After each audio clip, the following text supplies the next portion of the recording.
reaccionar con indiferencia ante el nombre de César Hildebrand. Están quienes lo admiran, por supuesto, están quienes lo resisten, quienes le temen, pero creo que todos lo respetamos porque, muy a su pesar, probablemente él no lo va a querer admitir, pero es un paradigma y es un ejemplo y una inspiración. César, muchas gracias por venir. Buenas noches. Gracias. Un aplauso, Renato, por favor, para César. Muchas gracias. Muchas gracias por tus palabras. Si me permiten, me gustaría dividir la conversación en dos partes, empezar conversando sobre lo que viene ocurriendo en el país y luego, por supuesto, sí dedicarnos al libro, a cambio de palabras. Perfecto. Que se presenta este viernes en la feria. ¿Sí? Exacto, el viernes a las 7. A las 7 de la noche.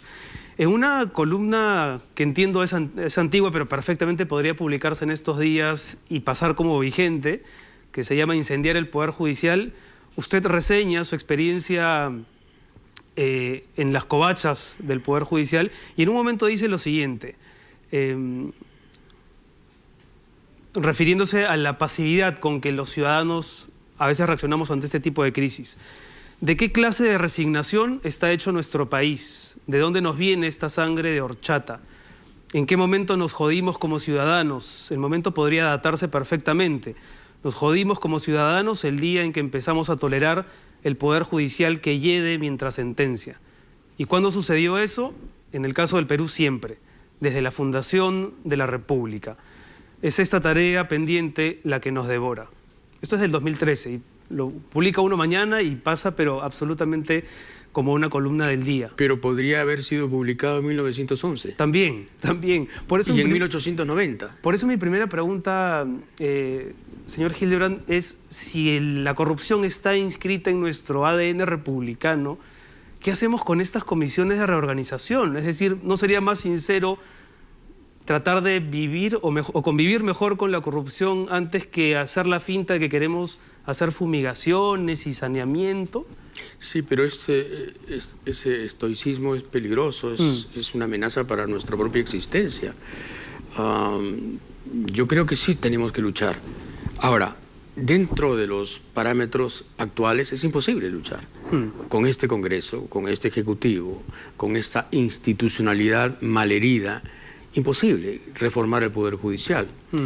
Esto tiene que pasar por algo mucho más drástico, puede pasar por una asamblea constituyente, nueva, o por un adelanto de elecciones, por el que el señor Vizcarra se sacrifique en aras del país, como se dice, y podamos tener una reformulación de las fuerzas en el Congreso que nos permita un poco de oxígeno, airear esto. Esto está infectado, intoxicado, y necesitamos una solución mucho más radical de lo que actualmente los marcos nos propician, ¿no? ¿Y es el presidente Vizcarra el hombre capaz de encarnar esa drasticidad, considerando la debilidad con la que entró, producto del trauma de la renuncia de Kuczynski, flanqueado por un fujimorismo agresivo? Sería un gesto de grandeza, ¿no? Un anticipo de elecciones. Sería un gesto de grandeza, no de debilidad. Sería un gesto de desprendimiento que se podría valorar muchísimo en el futuro. Ahora lo que le queda es una poquedad, es una grisura como cómplice involuntario del fujimorismo del Congreso. O sea, al final es un presidente rehén del potente fujimorismo que domina el Congreso y que además gobierna, porque es curioso, ¿no? El presidente convoca a una comisión. Una comisión, dicho sea de paso, bastante irónica, porque... La que preside es Alan Wagner. Tiene 12 días para un problema de 200 años, ¿no? 12 días para formular políticas. Y que además, en fin, está presidida por un señor respetable, pero al final de cuentas hay que decir que fue ministro de Alan García y ministro de Alejandro Toledo. No es que tampoco haya surgido de la pureza de la academia. Muy bien. Hoy día sale el señor Galarreta y dice, sí, acatamos la convocatoria para esta reunión especial, pero anuncia que el Congreso es el que va a hacer la reforma judicial. Y anuncia una comisión específica que va a encargarse de formular todo aquello que es programático para el Poder Judicial. O sea, le dice al señor Vizcarra, ok, aceptamos tu cita formalmente en el peruano, pero nosotros hacemos la reforma. Entonces, ¿qué comedia es esta, no? Bueno, de hecho lo que decía hoy el señor Larreta es, no sé si alguien ya le había avisado a Vizcarra, pero nosotros teníamos perfectamente agendado ese pleno extraordinario, sí, ¿no? ya estaba previsto. Sí, como desestimando lo que se suponía era una iniciativa Claro. valiente del presidente, ¿no? De Pero encarar es que- al Congreso. Pero es que tiene razón, que Larreta dijo el primer poder del Estado. Sí, tiene razón. Es en este momento el primer poder del Estado y gobierna el fujimorismo, habiendo perdido. Entonces, estamos en un momento especial y requeriríamos fórmulas especiales también, dramáticamente especiales. No traumáticas, no jacobinas, no apocalípticas, pero las fórmulas que se podría dar a un país serio que está tocando fondo.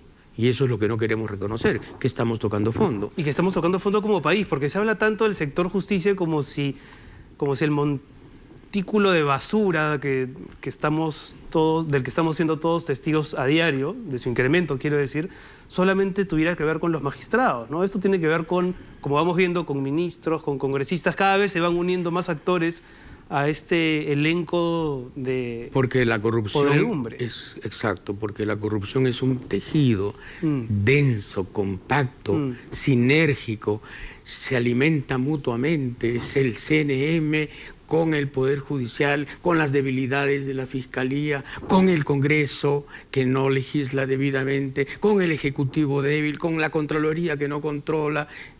Es un tapiz entero, es un escenario completo en donde efectivamente no solo son los jueces, los actores, a veces son los extras. Es verdad. Los protagonistas son otros también, es cierto. O sea, el protagonismo está muy disputado en el Perú en términos de corrupción.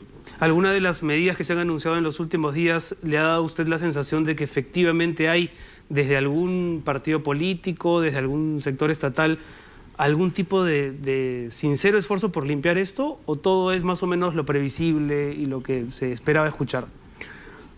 No quiero ser un pesimista profesional y a veces lo parezco, pero no, ninguna. Ningún indicio de sinceridad, ningún indicio de voluntad de cambio, de, propensión a la limpieza, por decirlo de algún modo, ¿no? Porque la pregunta es que el APRE está interesada en la limpieza del Poder Judicial que prescribió a su líder 4 veces consecutivas, está interesado el fujimorismo, no dominan los dos el Congreso. ¿Qué partido está de verdad interesado? Acción Popular, que es un zombie, que dejó de ser partido porque es un partido patronímico, y cuando murió fatalmente don Fernando Belaúnde dejó de existir, y ahora tenemos a Víctor Andrés García Belaúnde como fujimorista, no solo confeso, sino militante. O sea, ¿de qué estamos hablando, verdad, Renato? Es una farsa, es una comedia. Ahora, ante esta comedia hay, sin embargo, gestos que parecen menores, pero que de alguna manera estimulan a pensar que hay esperanza. Pienso no solamente en la convocatoria masiva a la marcha de este 19, que nace desde Lima, pero rápidamente se han plegado organizaciones del norte, del sur. Pienso en los colegios, en este colegio Jesús de Nazaret de Piura, no sé si vio la noticia, que ha renunciado a participar del desfile cívico escolar. Parece una muestra pequeña, pero es un gesto. No, es una gran muestra. Es un gesto. O el Ministerio de Defensa que le va a retirar una condecoración dada en su momento al suspendido juez Inostroza. Sí, hay ahí algo que es estimulante. Y yo creo mucho en la juventud, son los únicos que nos pueden sacar de esto. Al final de cuentas, hay gente que hemos cumplido a nuestra manera y desde nuestras limitaciones, nuestro deber, y el fracaso es evidente. Este no es un país viable en este momento. Somos un ensayo de país, somos un campamento en muchos sentidos, pero somos patéticos en muchos sentidos también, porque, claro, le tocamos la puerta a la OCDE mientras tenemos esta judicatura. Yo creo que en la OCDE para la OCDE debemos ser los hazmerreír sudamericanos más importantes, ¿no? ¿Es más trágico porque estamos más cerca del Bicentenario o no? Sí, sí lo es. Porque da una idea de la vejez, de la antigüedad, del carácter crónico de nuestras imposturas, de nuestros problemas, ¿no? Hay problemas que efectivamente, esa cita de mi columna, podría haber sido escrita en los tiempos de González Prada. Perfectamente, perfectamente. Es algo que deprime, pero no debería deprimirnos, debería alentarnos a la pelea. El carácter circular del tiempo en el Perú. Esta cosa esa cronología esta circular, cosa de ¿no? ciénaga, ¿no? De pasado presente, de tenacidad del mal. Y yo me he aficionado en estos últimos años mucho por la historia, soy un lector amateur de historia, y lo que veo es impresionante, porque es la reiteración redundante, cansina, repetitiva, de los mismos males y casi de los mismos personajes, con otros apellidos, otras alcurnias, otras solapas, de acuerdo, pero los mismos males, que son al final de cuentas los que Basadre detectó alguna vez, ¿no? Los que Basadre definió como nuestro gran malestar, el estado empírico, el abismo social, y se añadiría ahora y la institucionalidad quebrada, la institucionalidad democrática y jurídica, que es absolutamente básica para entendernos civilizadamente. ¿Cuánto de eso tiene que ver con el desprecio que existe por la memoria, por la renuencia a construir un relato, no digo ni siquiera unánime, pero por lo menos un relato de lo que hemos vivido? Si nos venimos repitiendo tanto es porque no hemos querido escribir el guión de lo que nos pasó. Y claro, y porque hay sectores revisionistas que no aceptan lo que pasó y están reinventando la historia, como lo hizo el inglés David Irving, cuando desde una posición neonazi intentó decir que Hitler ignoraba los detalles del Holocausto e ignoraba las órdenes espantosas que se dieron. Bueno, al final terminó quebrado, con un juicio perdido y con 3 millones de libras esterlinas de deuda. Muy bien, así acabó David Irving. La pregunta es, ¿y aquí cómo acaban los mentirosos, los tergiversadores, los canallas que niegan la historia? Acaban en el Congreso, acaban en la televisión, acaban con sus grandes discursos y en la impunidad más absoluta. Esa es la diferencia. Ahora, lo escuchaba y no podía evitar pensar en una frase que usted señala, me parece que es en el prólogo, en el segundo prólogo, en el prólogo de la segunda edición, donde dice lo siguiente: la enésima prosperidad falaz a la que hemos asistido ha sido otra gran oportunidad despilfarrada. Exportamos más, sobre todo rocas pulverizadas, hemos hecho otros ricos, nos miman los que miman a los buenos muchachos que hacen sus tareas, pero seguimos tan divididos y irreconciliables como cuando un puñado de extranjeros de visión continental, un tal San Martín, un tal Bolívar, nos refundaron como república renuente, que eso es lo que seguimos siendo. Un poco lo que decíamos al principio, ¿no? Arrastramos, digamos, esa capacidad involuntaria por pelearnos, por discutir, pero además por enredarnos en la complejidad más absoluta, ¿no? Por eso cuando la gente habla y se llena la boca hablando de reconciliación, uno se pregunta si la reconciliación tiene que ver con un proyecto real en el Perú o no. ¿Existe la reconciliación? ¿Es posible la reconciliación en un país como este? Yo creo que sí, pero desde la verdad y desde el respeto recíproco. Y el problema es que el Perú se miente mucho. La historia oficial, por ejemplo, es una historia plagada de mentiras y sobre todo de omisiones. Todos amamos a Grau, ¿quién no? Pero nadie nos dice, cuando somos escolares o universitarios, que fue Cochrane, un inglés chilenizado, el primer jefe de facto de nuestra Marina. Y nadie nos dijo o nos dice que el segundo jefe de la Marina fue Blanco Encalada, un argentino que se hizo chileno, en cuyo nombre se hizo uno de los blindados que hundió después al Monitor Huáscar. O sea, nos enteramos después, mucho después. Y esa es la historia oficial del Perú, una historia plagada de complacencias. Tenemos este narcisismo loco, es el narcisismo de una persona que, vive en la impostura, pero no hay un correlato entre la vanidad de esa persona y sus verdaderos méritos. Alan García es el gran responsable de eso. Alan García nos instigó a este amor excesivo por nosotros, en vez de empujarnos a la autocrítica y a la reconstrucción. Claro. Era preferible la marca Perú antes que discutir otros temas vinculantes a la sociedad. Claro, ¿no? Cambió el himno por aquella estrofa sobre el Dios de Jacob, porque no podíamos hablar de las cadenas que arrastramos. Y claro que arrastramos cadenas, pero claro que arrastramos cadenas. Pero por supuesto, la servidumbre existió después de la República. El indio siguió siendo nadie después de la República. Muchos años después de la República seguimos negando al indio. Mariátegui en el año 28 hablaba del indio como el ninguno jamás aceptado por la sociedad, por Dios. Entonces, claro, todas estas mentiras contribuyen a que la reconciliación sea difícil, porque desde la mentira, ¿a qué podemos aspirar? A mentiras paralelas. Claro, y la mentira monumental de los últimos 30 años es que el Perú efectivamente ha prosperado producto de una primavera económica, pero en el camino, como usted señala en ese prólogo, nos hemos convertido en ciudadanos de tercera clase, mucho más discriminadores, mucho más racistas, mucho más machistas de lo que ya veníamos siendo. ¿Cómo vive usted esos...? Y dependiendo de China y de cómo está el cobre, ¿no? Sí, se nos paran los pelos, el cobre está a 2.80 la libra. Madre mía, hay insomnios, hay desvelos. En la Confiep hay gente que enloquece. 2.80 el cobre. China está desacelerada. Hombre, no me diga. ¿Y cómo usted no vivía de sí mismo? No, es que no vivo de mí mismo. En realidad soy un parásito cuprífero. Sigo siéndolo. Le preguntaba, ¿cómo vive usted los debates que mensualmente se van actualizando respecto de la violencia de género, respecto de lo poco representadas que están las minorías sexuales, respecto de las múltiples prácticas racistas que vemos cada vez más transversalmente en el país? No son nuevas, pero sí me parece que hay por un lado más capacidad de indignación ante ellas, pero por otro lado también más abandono de parte de las autoridades.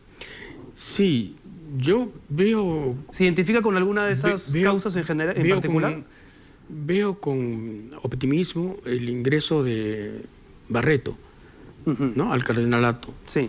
Y creo que eso va a ayudar a cambiar la postura inflexible de la Iglesia, porque al final de cuentas, digámoslo en serio, digámoslo de verdad, la Iglesia es la gran protagonista de este oscurantismo.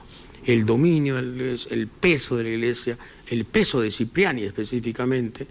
Bueno, Cipriani es el autor de una masiva deserción de la Iglesia Católica y de un enriquecimiento demográfico terrible de las iglesias evangélicas en los últimos 10 años. Porque los evangelistas deberían agradecerle mucho a Cipriani. Porque un Estado laico como el peruano no termina de desmarcarse de una impronta tan fuerte como la del cardenal, o la que representa el cardenal. Claro, esa es una buena pregunta, ¿no? La respuesta es porque no somos racionales en ese sentido, ¿no? No tenemos, digamos, la madurez del caso. No deberíamos tener un Estado confesional de facto como el que tenemos, pero lo tenemos. La Iglesia Católica tiene privilegios y prerrogativas que no tienen otras iglesias. Y el peso moral, el peso sentimental, el peso coercitivo de la Iglesia es tremendo. En todos estos debates es la Iglesia la que está detrás. Ahora, lo más curioso es que ese oscurantismo llega al evangelismo y muchos de los más radicales son más evangelistas que católicos. En eso hay una suerte de fusión indeseable, ¿no? En resumen, es absolutamente absurdo que estemos en este año del siglo XXI hablando de cosas que son tan naturales y son tan toleradas por las sociedades más civilizadas. Es absolutamente absurdo, es anacrónico. Totalmente. Pero por un lado aspiramos a una modernidad y a competir en las grandes ligas. Pero nos da una idea del retraso nuestro, ¿no? Sí. Del retraso cultural, del colapso de la educación pública, de la tragedia que ha significado para nosotros lo que se ha hecho con la educación pública en los últimos 50 años. El colapso de esa educación pública es determinante para el nivel cultural. que tenemos en este momento para los rendimientos escolares medidos por las encuestas internacionales y para el entendimiento de lo que usted llama con toda legitimidad modernidad. Señor Hildebrand, en su conversación con Aya de la Torre, que es del año 71, si no me equivoco, en un momento él se refiere al belaundismo y dice lo siguiente: el belaundismo era una fuerza muy centro, la otra era una fuerza que no tenía razón de ser, porque un partido que lleva el nombre de su propio jefe se acaba con el jefe. Eso, si hoy lo aplicamos al fujimorismo, al humalismo y a todos los ismos vinculados con líderes o pseudolíderes, parecería una verdad a medias, ¿no? ¿Tenía razón Aya de la Torre o el tiempo se la ha negado? Yo creo que tenía razón, en el largo plazo tiene razón. Del fujimorismo dentro de 30 años se hablará muy poco. Ahora parece... ¿Está seguro de eso? ¿Cree eso? Que parece, 30 años... Ahora parece inmortal y parece poderoso, pero al final es una anécdota en la historia negra del Perú. Una anécdota de los totalitarismos light que hemos padecido. Al final, ¿qué va a quedar del fujimorismo? ¿Un proyecto de país? ¿Un programa político? ¿Una filosofía? ¿Algo así como la socialdemocracia? ¿Algo así como el populismo de derechas? No va a quedar nada. Va a quedar una codicia insaciable por el poder, un anhelo insomne por dominarlo todo. Es decir, lo más próximo para el fujimorismo, la palabra más próxima para definir el fujimorismo es metástasis. Y toda metástasis termina, digamos, en la muerte, finalmente, ¿no? Que se no es controlada a tiempo y no parece llevar control sobre esta metástasis. Aunque el otro día Gustavo Gorriti hizo una observación valiosa porque dijo, sí, pero la metástasis, como dice usted, tiende a matar al huésped. Estos son más bien parásitos, porque el asunto es que no muera quien les da vida, o sea, el país. Yo no tomo muy en serio el fujimorismo. Sí, efectivamente, es un episodio largo, demasiado largo ya, a pesar de ser un ismo personal del señor Alberto Fujimori, pero no va a tener ninguna trascendencia en la historia. Y yo creo que Aya sí tenía razón. Ahora, el drama de Aya es que dejó el aprismo más o menos ileso y más o menos configurado y llegó Alan. Que él no lo prefiguraba a Alan, ¿no? Él no lo veía a Alan. No, era imposible. Era imposible. Perdóneme, ningún profeta, ningún brujo, ningún demiurgo hubiera podido predecir que un día iba a surgir un señor como Alan García. Aunque Luis Alberto Sánchez, en la conversación que tiene con usted... Pero es que eso ya es muy posterior. Es posterior, eso es 81. Debe estar el año ahí, sí. Porque 80, la conversación... año, febrero del 80. Exacto. Y Luis Alberto Sánchez dice, usted le pregunta, ¿y Alan García? Después de haberle preguntado por Carlos Enrique Ferreiro, ¿no? García, bueno, es un hombre un poco indescifrable. Año 80. Es un estudiante que ha llegado muy pronto a una actividad a la que no estaba acostumbrado y creo que a veces confunde los hechos con las ideas. Me parece, sin embargo, que tiene buena fe. En eso sí se equivocaba, me parece. Rotundamente.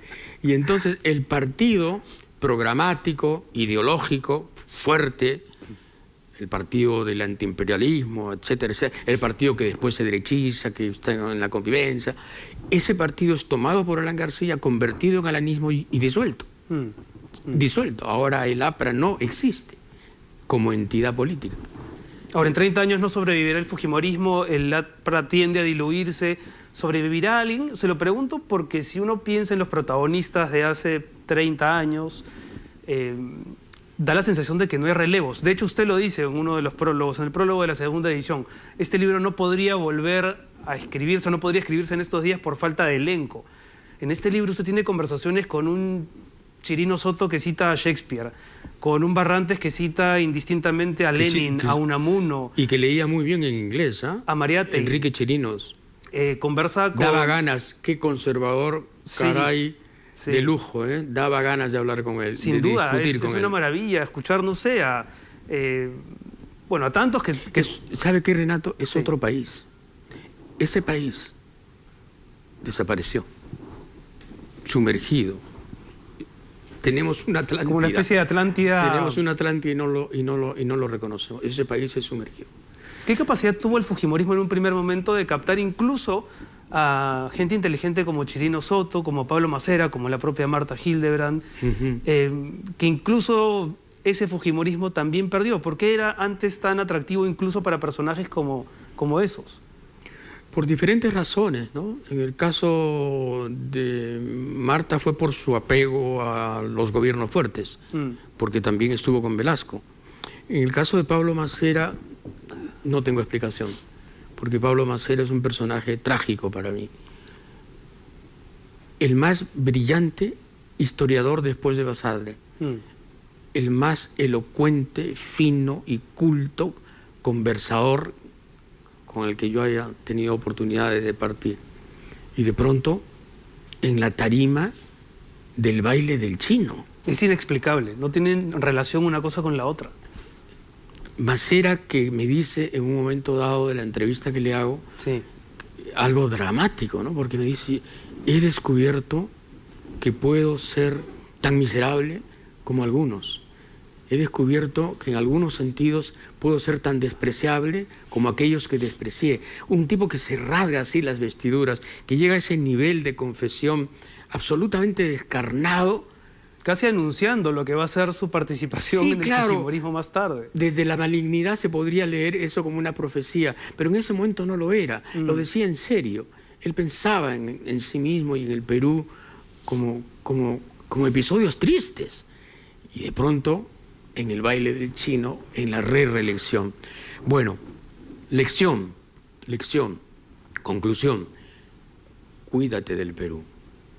El Perú hunde a mucha gente, el Perú pudre a mucha gente. Nuestro amado país es capaz de roer, de minar al más fuerte, al más pintado.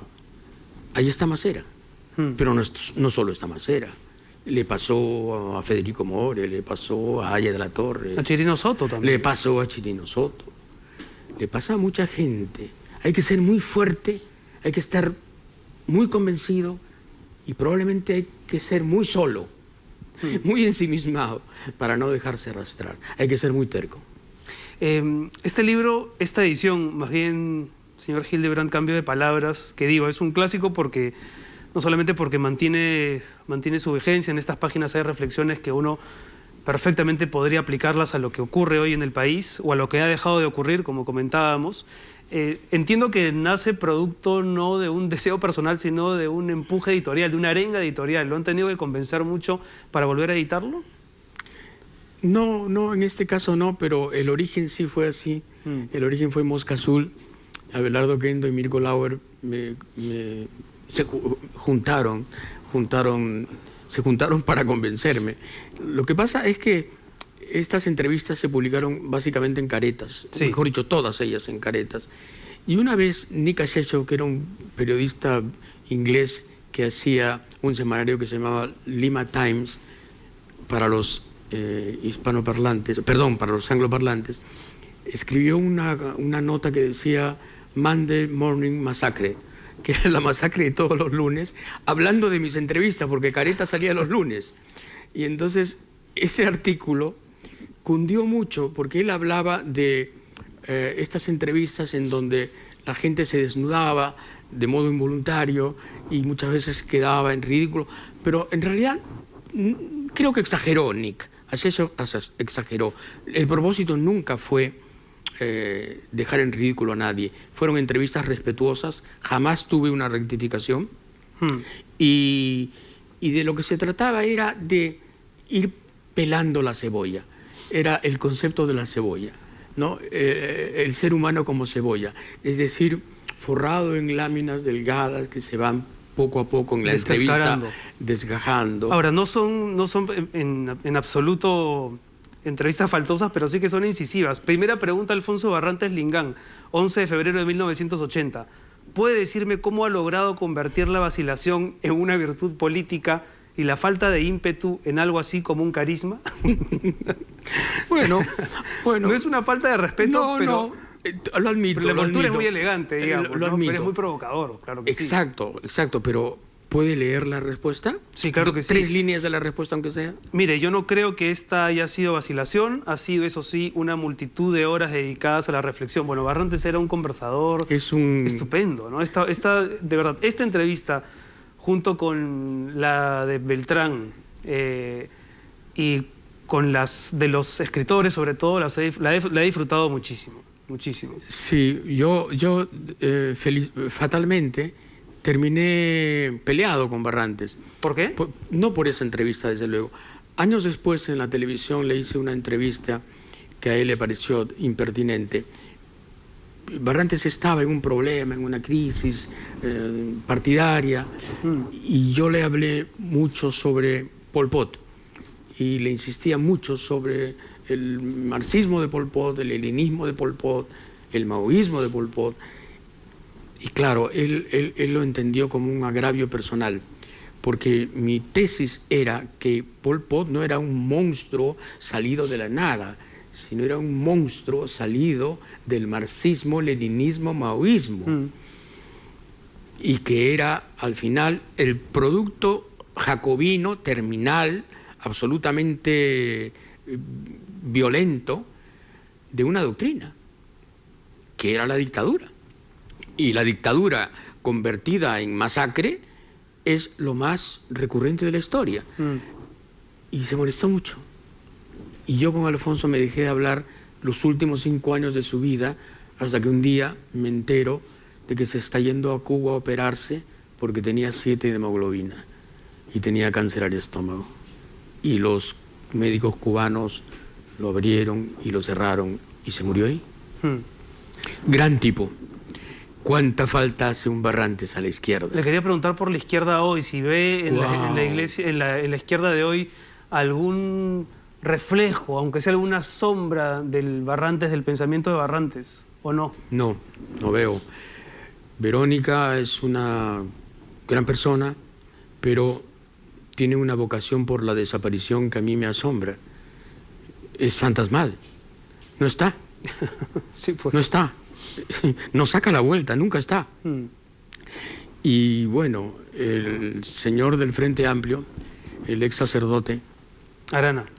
Don Arana. Marco Arana.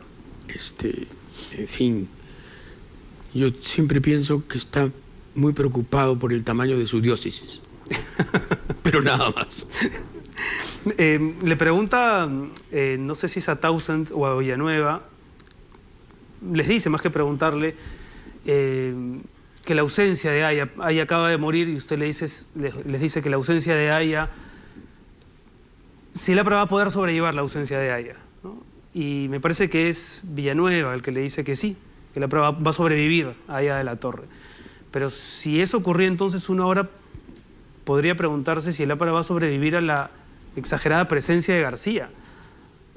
Bueno, de hecho, el APRA está en escombros. El APRA está, digamos, desde el punto de vista orgánico, muerta.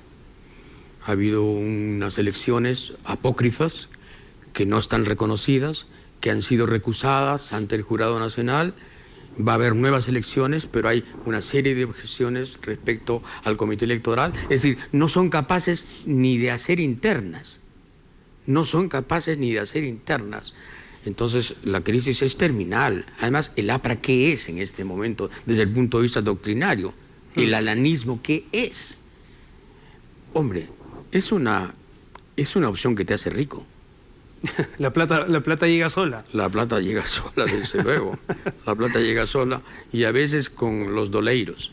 En ambos prólogos usted insiste en que las entrevistas que más disfrutó son las que le hizo a Borges y a José Gonzalo Rose. A Juan Gonzalo. A Juan Gonzalo Rose, perdón. Sí. Sí, sigo pensando eso. Pero también la de Macera, ¿no? Ahora que lo pienso bien, la de Macera es terriblemente dramática. Porque Macera era un poco la conciencia de los 80 en el Perú. Era la sensibilidad más elocuente, más inteligente que teníamos. Y sí, pues es el autor del El Perú es un burdel. Se lo preguntaba porque en realidad quería preguntarle otra cosa. ¿Qué lugar ocupa hoy la literatura para usted? Porque da la sensación a lo largo del libro que esas entrevistas en efecto usted no solamente las disfruta, sino que se involucra de una manera bastante más apasionada con Cortázar, con Borges, con Juan Gonzalo, que en las otras donde usted digamos, ocupa el rol de periodista político, pero se siente que hay otra tesitura en la forma de Sí. llevar la conversación. La literatura es lo que yo traicioné. Lo que yo traicioné. Yo, en fin, a veces pienso que el periodismo me apartó de todo eso, pero la conservo como lector. Sigo siendo un lector de literatura, un lector constante, maniático, asiduo de literatura. Amo la literatura. Y uno de los últimos libros que he leído es el suyo, que me gustó mucho. Me gustó mucho porque no solo está bien escrito, sino que tiene esa pincelada parricida que se aproxima al brillo. No hay persona que valga la pena que no tenga algo de parricida. Y usted lo tiene. Bueno, es que en este país, no creo que en este país, creo que en general, cuando los hijos discuten a sus padres, está como mal visto, ¿no? Se piensa en los hijos como sucursales. Eso piensan los sucursales ideológicas de los padres. Eso piensan los tontos. No, al contrario. Creo que habla bien de los padres que los hijos los discutan, ¿no? Es inconcebible la construcción de un yo sin la matanza, en algún sentido simbólica, del padre, desde luego. Desde luego. Bueno, le agradezco la mención. Yo pensaba en la conversación con Juan Gonzalo Rose, que es absolutamente, por un lado, desesperanzadora, pero por otro lado es hermoso. Es un hombre que está en sus 50 años, que vive con la madre, que reconoce su alcoholismo, que se declara enfermo, que ha abandonado sus convicciones políticas y que se encara a la muerte con toda su tragedia y con toda su sensibilidad. ¿Dónde ocurrió esa conversación? ¿Qué recuerdos tiene usted de esa charla? En mi casa. Yo vivía en Barranco y Tania Libertad lo llevó a mi casa.